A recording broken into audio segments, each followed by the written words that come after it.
Hi, I'm Sherry Strong, and welcome to Sweet Freedom Sunday.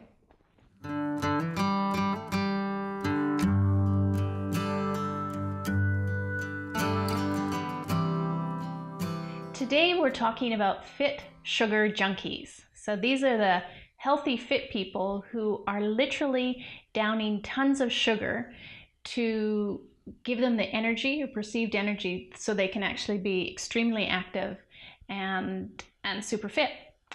So this Sweet Freedom Sunday came about because our team was sitting around the table talking about, what are some of the things that come up around people and eating, and obese people got targeted as they're the care, they have the burden of care on the health system. And the truth is that we have just as many thin people who are creating a burden of care in the health system who are experiencing just as much disease as obese people. And one of the things that often happens is because people are fit, they have this illusion that they're just burning off this toxic material that they're eating. But the truth is if you have toxic food going into your body's not just this clean vessel that will completely take away all the toxic things and eliminate it. A lot of those toxins get stored in the body. And here's one of the things you really want to look out for if you have a low body fat and you're eating a lot of processed food and a lot of sugar. You're not just burning off the sugar without any kind of residue and impact on the body. And we know now that sugar is impacting all of our vital organs. But here's what happens if you don't have fat cells. The body creates fat cells to store excess toxins away from your vital organs. So what happens if you're eating a lot of crappy food, a lot of sugar, and you're burning it off and you have a low body fat? Where do the toxins go? We think if you burn toxic material in a fire and you think about your body being a furnace, it doesn't just disappear into the ether, into smoke.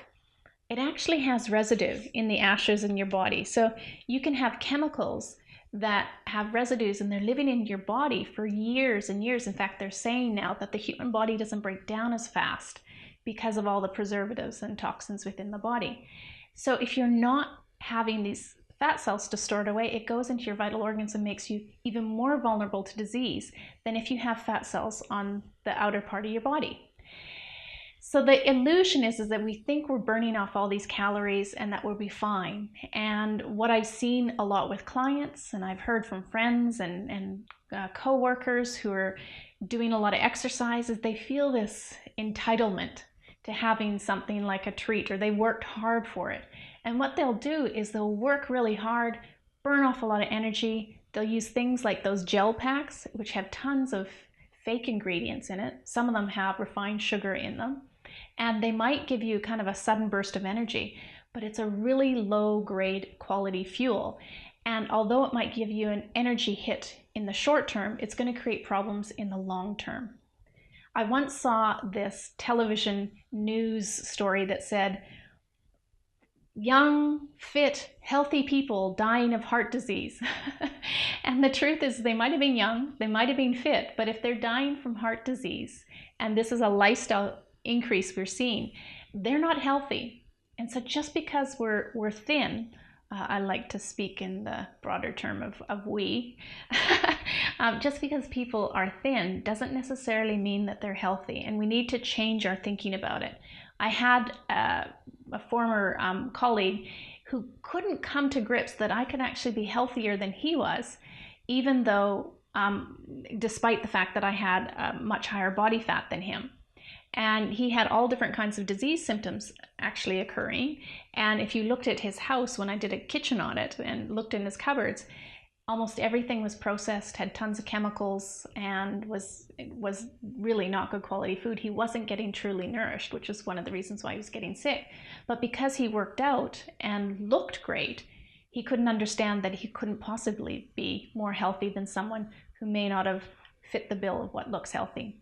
So it's just important to kind of be mindful that just because you're expending a lot of energy, that you can eat anything you want. The other thing to understand is that if you are expending a lot of energy, you're putting a lot of stress on your body, this is when you really want to eat highly nourishing, energizing, and protective foods. Things that are filled with nutrients, naturally occurring. Because they're naturally occurring, the body recognizes it, it knows how to deal with it, it utilizes it in a much more effective way. So if you're going for a long run and you usually have those gel packs, what you can actually do is take 2 dates, put them in a little baggie that you can recycle, right? Take the pits out beforehand and just kind of chew on them, or even put them on, in your mouth for a little while you're running, and let it slowly dissolve. There's going to be way more nourishment, true nourishment and energy in those dates than something in a gel pack. So if you're looking for a way to rehydrate after a run, one of the best sports drinks in the world is to have water with a fresh lemon squeezed into it, or if you don't like it too tart, half a lemon. You can put in a tablespoon of maple syrup and a pinch of natural sea salt. And what you're going to find is that will rebuild and repair and hydrate you much better than any sports drink out there. And lastly, if you've worked really hard, you've expended a lot of energy, and you really want to reward yourself, remember to reward yourself with something that's not only going to taste great, that it's also going to give you tons of nourishment going into your body. And nowadays, with the whole kind of raw food movement going on, there's so many beautiful, sweet things that are naturally sweetened, that have so many nutrients in it, that are really satisfying, that are going to create that sense of delicious reward and treating and dessert in your body, while also nourishing it. Thank you for joining me on Sweet Freedom Sunday. For more tips, tools, and recipes to help you end sugar addiction for good, please go to sweetfreedom.ca, and I look forward to seeing you next Sunday.